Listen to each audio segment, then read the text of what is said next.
Hello, my name is Matt D. Talford. I'm the author of From Fear to Faith, a Survivor Story, and the host of Maddie's Rap, the show where we rap about things that guys rap about when we're hanging out. As you know, 2020 is about 95% scripture editions of Maddie's Rap, and today will be no different. However, you may notice that this is a very different introduction than any other video I've ever done.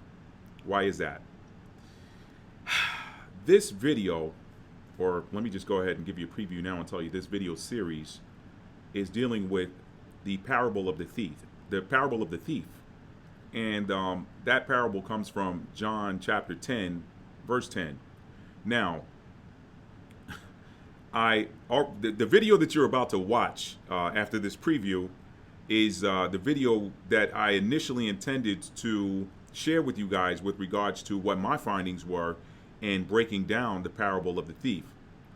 But after watching that video, I realized that, after watching that video and then rereading John chapter 10, I realized that there's a whole lot to unpack there, and that just the video that you're about to watch doesn't really go into enough detail or do it enough justice.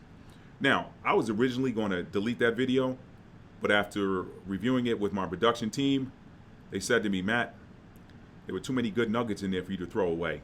So you got to publish that video. Just make it part one. And so what you're about to watch is part one of the parable of the thief. Now, when I come back with part two, and if necessary, a part three, you may find that the perspective may change. I don't know. But that doesn't take away from those good nuggets that my team said needed to be shared from this video. So I want you to pay attention. But remember, John chapter 10 and verse 10. John chapter 10, not 10 and 10. 10 and 10 is the spotlight of the parable. But John chapter 10, wow. There's a whole lot to unpack there. And so I'm excited to be able to share that with you guys. So stay tuned for the upcoming edition of Maddie's Rap in just a moment.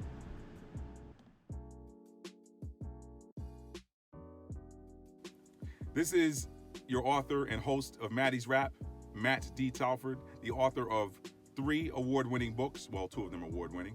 The third one should have had an award, but anyway, you never know who's evaluating these books and what their criteria are, whatever. Anyway, I digress. This is author Matt D. Talford, and you're watching another episode of Maddie's Rap, the show that we rap about, the show where we rap about things that guys rap about when we're hanging out. This is another scripture edition of Maddie's Rap, as you know. All we've been hitting up this year in 2020 has been scripture edition. All we chopping up is scripture. Why? Watch my video, The World at War, that I recorded back in March. We are in the midst of a spiritual war. This is World War III is spiritual. It's not bullets, bombs, and guns or whatever. Not saying that it won't get to that eventually, but right now the initial bombing campaign is for your hearts and your minds. That's all spiritual. It's got nothing to do with bullets. That's all spiritual. We're in the middle of a spiritual war. The only way to combat negative spirit is with positive spirit. Okay? What did Paul say? He said, our weapons are not carnal, not physical, but are mighty for the tearing down of strongholds. So you got to get some word in you, all right? This is why we're doing Maddie's Rap Scripture editions here in 2020. Anyway, let me get back to this. The thief cometh not but for to steal and to kill and to destroy. I am come that they might have life and that they might have it more abundantly. All right? Who is the thief that the Messiah is talking about here? You know, for the longest time, I thought it was the Romans. I said, yeah, that's the Romans. That's the Romans, the Roman colonizers, the offspring of the Roman, the French, the British, the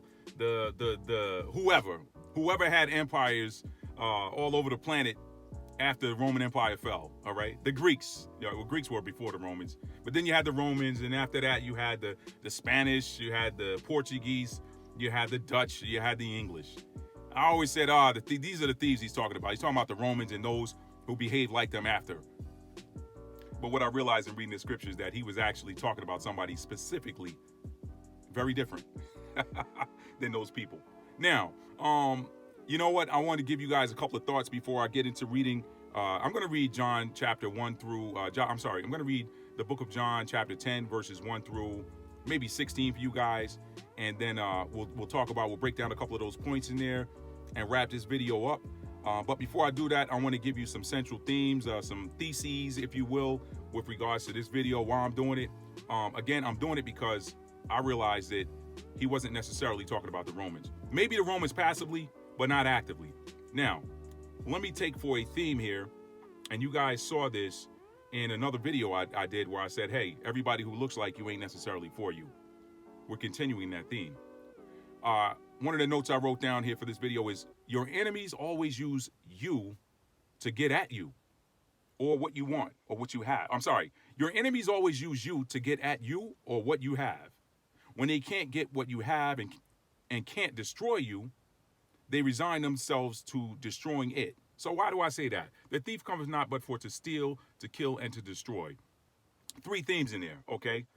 Thieves, now it threw me off because typically a person who's considered a thief doesn't really kill or destroy. They're just trying to get your stuff while you're not looking or while you're unaware. They're, trying to take something from you, something that they want, something that they see that you have that they want. All right, they're trying to get something from you. So I was like, well, thieves don't kill and destroy. But watch this. When that thief can't take what you have by deception, or they can't do it slick, they can't move slick and get it while you're not aware, then they resort to the next layer or the next level of thievery or theft, if you will, which is killing. They want to rob you, all right? They want to rob you. If they can't get it, if you got your eye on them and you see them and they can't get it because you're watching them, then the next step is, all right, man, let me see if I can rob this person. But guess what? If you're too strong for them to rob you, that means they can't physically take it from you. They can't hurt you. They can't injure you. They can't kill you because you're too strong. Your weapons might be mightier than theirs. They can't kill you. They can't steal from you. They can't get it unaware, and they can't rob you for it, but they still want it. So they can't get it. They're not going to leave. They can't stand the fact that you got it. And that's really what it's about in the beginning anyway. They see it and they're like, it's covetousness. That's really what it is. That's why one of the 10 commandments is, do not covet thy neighbor. Don't covet his neighbor, your neighbor's wife, but don't covet his other stuff either. The covetousness leads to theft and robbery. So that's one of the things that he said, hey, thou shalt not covet. I'm going to leave it at that. You can plug in whatever. Don't covet anything. All right? Don't covet anything. The God of heaven, all right, if he's able to bless one person, he's able to bless you too. But you got to be righteous. That person may have gotten theirs through righteousness, and you don't want to be righteous, so you're resorting to wickedness to get it. But I don't want to get too far off in the weeds. Let me get back to this. If they can't steal it from you and they can't kill you, they can't walk away knowing that you got it and they couldn't get it. So the only thing left to do is to destroy it. They want to destroy it because they can't have it, but they don't want you to have it either. So it's like, well, you know what then? I'll just burn it to the ground. If I can't get it, he can't get it either. That's disrespect if you ask me. All right? But so that's the theme. That's the theme there. That's why he says to kill, to steal, to kill, or destroy. Those are the three levels. It's like if I can't take it from you by deception or can't sneak it while you're not looking, then I got to try to take it from you. But if you're stronger than me and I can't physically take it from you, then, well, man, let me destroy it. Tulsa, 1921, Greenwood District. I don't want to talk about it. But again, a little covetousness there, all right? I don't want them to have it. I can't get it. I can't get it. I can't replicate it. I don't want them to have it, all right? There's that theme again. There's that theme. Now, but let me stay on point here because I want you to know that he's talking about a very specific person, and it ties into my other video where I said everybody who looks like you ain't for you. So remember that those themes there. They want what you have. When they can't get what you have and can't destroy you, they resign themselves to destroying what you have so you can no longer make use of it or enjoy it yourself. They want what you have so bad that if they can't take it by theft or robbery, it just burns them up to see you, someone they don't consider to be an equal, using it. That's really what it's about. All right? So, hey, listen, y'all check out go to www.mdtalford.com, which is my blog, and check out the piece I wrote on the 5-step modus operandi of the culture vulture. And it kind of talks about this too. There's a theme here. And the funny thing is I didn't plan to put all this stuff together. It just came into play that way. All right? So check that out on my website. Now, who was he talking about? Let's find out by reading these scriptures, okay? Let's read this really quick, and then we'll spotlight verse 10, and then we'll wrap it up. All right? Here we go. I'm gonna read through this fast, guys. I apologize for the speed, but I'll put the scriptures on the screen so you can read along yourself. You can pause it, whatever you need to do.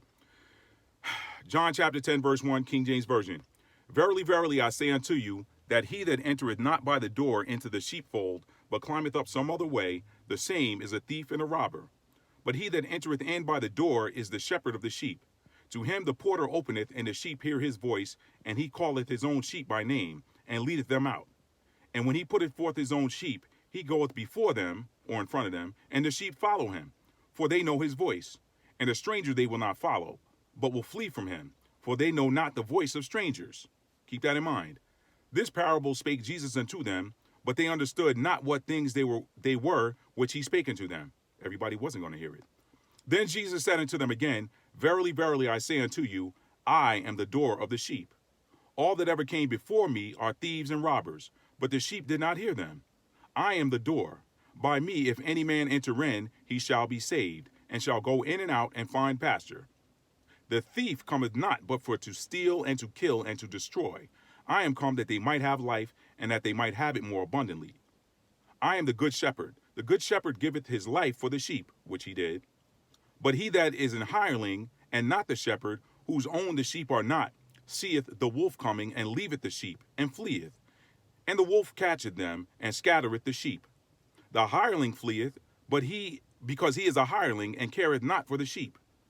I am the good shepherd, and my sheep know my voice, and I am known of mine. That was verse 14. Verse 15, as the Father knoweth me, even so I know the Father, and I lay down my life for the sheep. He's giving them a preview. Verse 16, and other sheep I have, which are not of this fold, them also I must bring, and they shall hear my voice, and there shall be one fold and one shepherd. So, who is he talking about here? I used to think he was talking about the Romans per se, but no. He was talking, what does a shepherd do? A shepherd is a leader. He's a leader of a flock of sheep. Sheep typically cannot defend themselves, okay? So this shepherd takes on the role of defending these sheep and making sure that they have food. Now here he could be talking about spiritual food. I don't think he's talking about physical food. He's talking about spiritual food. So if he's talking about spiritual food in this passage of scripture, then who would a spiritual shepherd be? One of the priests, one of the prophets.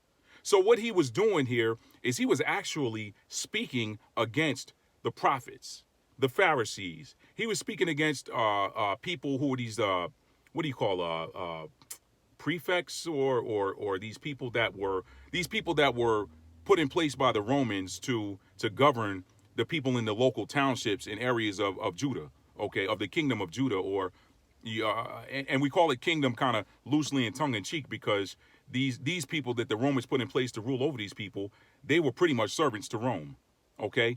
So what the Messiah is saying here is that all of these so-called prophets, and I'm not talking about the prophets of old, I'm talking about the ones that were there, that came there before him in the days of the Greek occupation, followed by the Roman occupation. Now, you guys want to read up more on that, check out the books of Maccabees in the Apocrypha. Or you can also read Wars of the Jews, which is one of the books of Flavius Josephus, all right? You can get the complete works of Flavius Josephus, and you can read Wars of the Jews in there, and it gives you some of the politics of what was going on in the land back then. Anyway, all these people that were put in charge to be over these members of the tribe of Judah, they were fake, okay? So he was saying that the sheep don't follow them. And then he was saying that these people these hirelings, these hired people who are supposed to be shepherds, when they see the wolf, they're not going to engage. They run. They run and the sheep are scattered. So what he was doing was he was actually talking about what was to come as well. Because you remember Herod was, and I'm disappointed that Flavius Josephus did not include the life of the Messiah in his works, because he lived at the times that Flavius covered in the works of Flavius Josephus. Flavius lived through the Roman occupation and the destruction of Jerusalem and on after that. So I find it disappointing that he didn't cover that period that the Messiah was doing all of his work, which was spiritual and political at the same time. You got to keep in mind that the Messiah was not hated for preaching the gospel of Jesus Christ, right? People say, oh, the gospel was him waking his sheep up to say, hey, you guys aren't who these people are telling you that you are. That was what the gospel was. If you look all throughout his messages, he's trying to elevate them. He's trying to get them to raise their vibrations and see that they weren't created to be servants. You can find that theme in Deuteronomy and Numbers. I won't get into that. That may be for another video.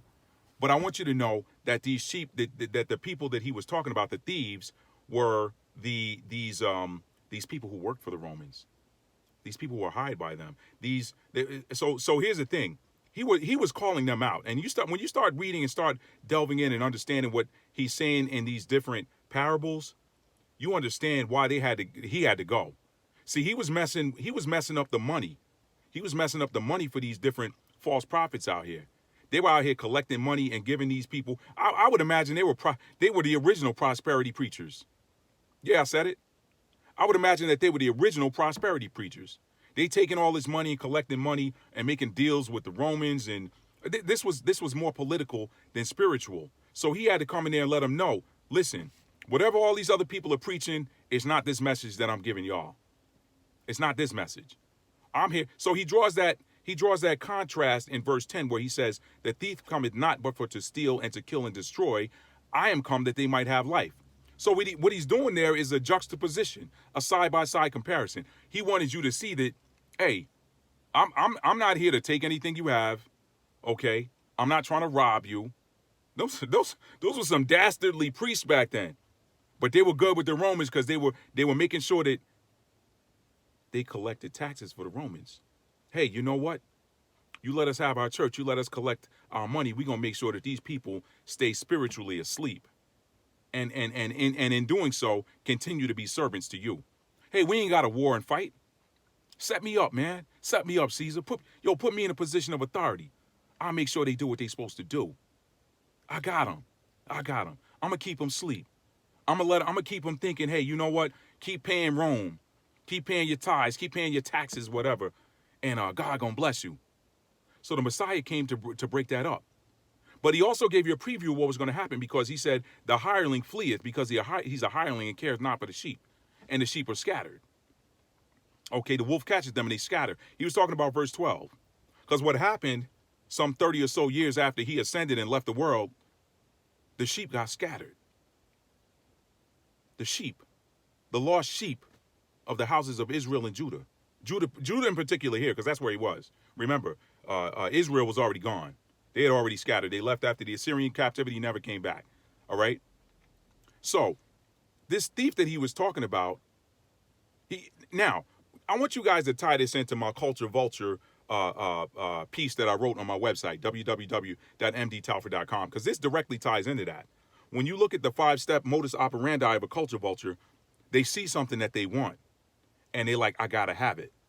And so they go down this whole process, this 5-step process that you can read about in that blog post, to ensure that they end up having that thing that they desired in step one. Step one is always seeing it, saying, I see it, I don't have it, I want it. That's always step one for a culture vulture, okay?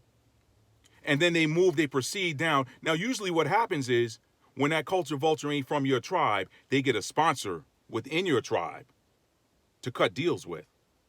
And that sponsor is so greedy and so blinded by greed, he can't even see what the end game is. All he sees is, see, they always find that weak one too. They find that weak one and send him, hey, go do this. I got you, man. I'm going to give you some money. I'm going to give you women, fame, whatever you want. So they always make deals with somebody who's weak that can't see the game, who's blinded by whatever their fleshly desires are. Okay? And then they go down that process. So they're always sponsored in. They're always sponsored in. And that's what that thief does. So that person, in effect, becomes the thief.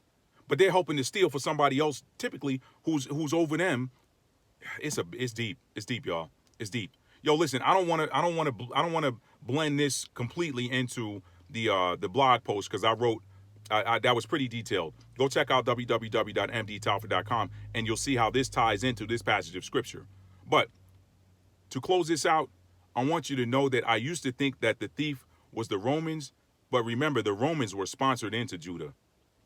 Read that history. And this is one of the failures of the church establishment. okay, when they took the Apocrypha when they took those 13 books out of the original King James Version. See, they wanted to separate church from state, so they couldn't show you how the two actually blended in. They couldn't show you that. They wanted to separate church from state, but they couldn't. And because of that, they couldn't show you how the two go hand in hand. They didn't want you to look in the Bible and see Alexander the Great, who was a historical, non-biblical historical reference. They didn't want you to see those tie-ins. They didn't want you to see the tie-ins. They didn't want you to see Ptolemy and Cleopatra's names in the Bible. They got to keep the Bible pious so that they can control the message and control your hearts and minds. This thing is spiritual. Like I said, this is spiritual. But guess what? There's a spiritual awakening happening. All right. And I got another video I'm going to do that shows you an event that happened that really kicked this thing off gangbusters. Kicked it off like gangbusters. And it wasn't long ago. Stay tuned to my channel, y'all. I'm going to wrap this video up right here because if not, I'll just keep going on and on. Listen, thank you for watching. Again, give this video a thumbs up. Please share it with a friend, like it, subscribe to my channel, tell somebody else about my channel. I'm dropping straight scripture in ways that your pastor's probably not even covering. That's how we're doing it now. And that's not by me, that's by the Spirit. And it's not just me, it's happening all over the world. There are a whole lot of other people bringing this truth. All right? You shall know the truth, and the truth shall what? Shall make you free, my friend. Listen, I love you guys. Thank you again for all your support. Thank you for the positive messages. Thank you for subscribing. Thank you for being the reason that I'm doing this. Thank you, guys. Thank you so much. I appreciate everybody's positive comments and thoughts, and just the hey, Matt, keep doing what you're doing. Because I get a lot of negativity, too, from people that don't want to hear it, people who refuse to wake up. You shaking them and telling them the building's burning down, and they still don't want to get out. Guess what? I'm going to do like them 5 wise virgins, all right, and say, hey, listen, when that wedding pop off, the wedding, watch my video on the breakdown of the 10 virgins, all right? Watch my video on that breakdown. I'm in that 5, all right? I got oil in my lamp. And when that wedding announcement comes, guess who gonna have oil? And guess who ain't giving out none? The time to get your oil is now. The time to get your oil is right now. And there's a lot of brothers out there selling oil, so to speak, not selling it. They're giving it out. They're giving the oil out for free. Some of y'all don't want it. Nah, I'm good. All right. Listen, man, I could go on and on. I love you guys. Tell somebody you love them and mean it, but more importantly, show it. Because saying it doesn't mean anything if you're not showing it. So show them you love them. Guys, this has been a great one. You guys have a blessed week, and keep doing what you're doing. Check out, by the way, check out the links in the description, links in the description below. And I've also got the covers of my three of my published books right now that you'll see at the end of this video. So check them out. And if you got any questions, leave them in the comments below. Thank you guys. This is Matty out. Peace.